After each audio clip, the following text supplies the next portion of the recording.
Cocoa পাখির খুঁটিনাটি রান্নাঘরে আজকে রান্না করব ডাল, মসুর ডাল। ডালটা একটু অন্যরকমভাবে করব, কোনো আর সবজি তার সাথে করব না বলে। আর হচ্ছে প্লেন ভাত থাকছে আর আলু ভাতে। কড়াইতে আমি তেল দিয়ে দিয়েছি। এখানে আমি মসুর ডাল সেদ্ধ করেই রেখেছি। আর হচ্ছে এখানে একটা ডিমের অমলেট দুভাগ করে রেখেছি। এখানে আমি কিছু মশলা নিয়ে নিয়েছি, খানিকটা পেঁয়াজ কুচি নিয়েছি, 2-3 কোয়া রসুন কুচিয়ে নিয়েছি, 2টো কাঁচা লঙ্কা চিড়ে নিয়েছি। এখানে টমেটো আর পেঁয়াজ আমি গ্রেট করে নিয়েছি। আর এখানে নিয়েছি একটু নুন আর হচ্ছে হলুদ, জিরে গুঁড়ো আর কাশ্মীরি লঙ্কার গুঁড়ো কালার হওয়ার জন্য। এখানে আমার ফোড়নে আছে শুকনো লঙ্কা, তেজপাতা, গোটা গরম মশলা, ছোটো এলাচ আর দারচিনি আর হচ্ছে গোটা জিরে। এটা আমি ফোড়নে দিয়ে দেবো। ভাজা ভাজা হয়ে যাওয়ার পর আমি এবার এখানে পেঁয়াজ দিয়ে দেবো ভাজবার জন্য। পেঁয়াজটা যেই ভাজা ভাজা হবে তারপর আমি দিয়ে দেবো মশলা।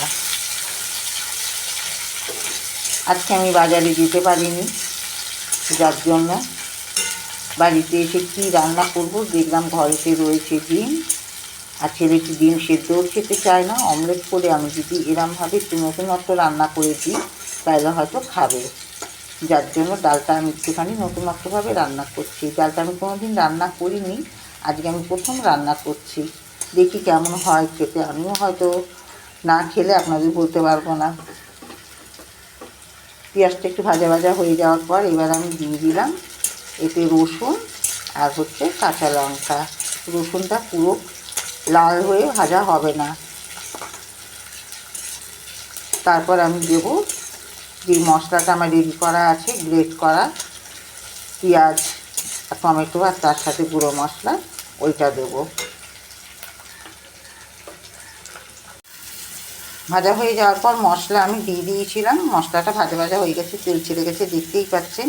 এবার একটুখানি আমি দিলাম একটু জল। এই জলটা দিয়েও আবার আমি কষাবো যাতে কাঁচা গন্ধটা একদম না থাকে। আমি তো স্বাদ মতো লবণ দিয়েই দিয়েছি, আগে দেখলেন। এবার আমি দেবো অল্প একটু মিষ্টি। এতে মিষ্টিটা না দিলে স্বাদটা আসে না। অবশ্য আমি মিষ্টি খাই বলে, আপনারা যারা মিষ্টি খান তারা দেবেন, যারা আপনারা খান না, মিষ্টি পছন্দ করেন না, তারা দেবেন না। জলটা দেওয়ার পরও কষানো হয়ে গেছে। এবার আমি দিয়ে দেবো ডাল এতে।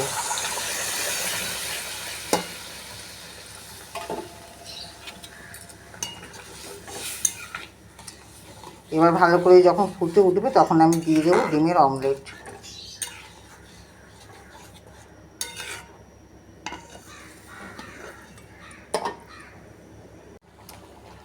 ডাল আমার রেডি হয়ে গেছে। নুন মিষ্টি সবই সমান আছে, আমি দেখে নিয়েছি একটু চেখে। এটা চেখে দেখে নিতে হবে ডালটা।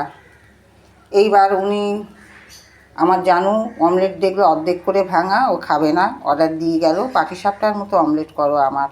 আবার একটা ডিম নিয়ে পাশে একটা কড়া বসিয়ে পাটিসাপটার মতো অমলেট করলাম। এইবার এক এক করে এই ডালের মধ্যে ছেড়ে দেবো।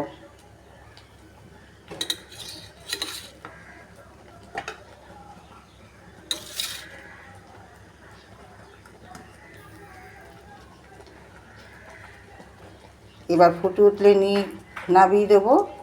এর মধ্যে ধনেপাতা থাকলে ধনেপাতাও দেওয়া যেতে পারে, কেশরি মেথি থাকলে কেশরি মেথিও দিতাম আমি, কিন্তু দুটোর মধ্যে একটাও নেই, তাই আমি দিতে পারলাম না। এবার দেবো এখানে একটু ভালো ঘি, নামাবার আগে একটু ভালো ঘি দিয়ে দেবো। এই ছিল আমার আজকের রান্না। আর হচ্ছে কেমন হয়েছে খেতে আমি জানুকে খেতে দেবো। জানু ঝাল নুন মিষ্টি ভালোই এখন বুঝতে শিখে গেছে, ও খেয়ে বলবে কেমন হয়েছে রান্নাটা। জানুকে আমি এখন খেতে দিয়েছি টেস্টের জন্য, যে কেমন হয়েছে এটা খেয়ে বল দেখি।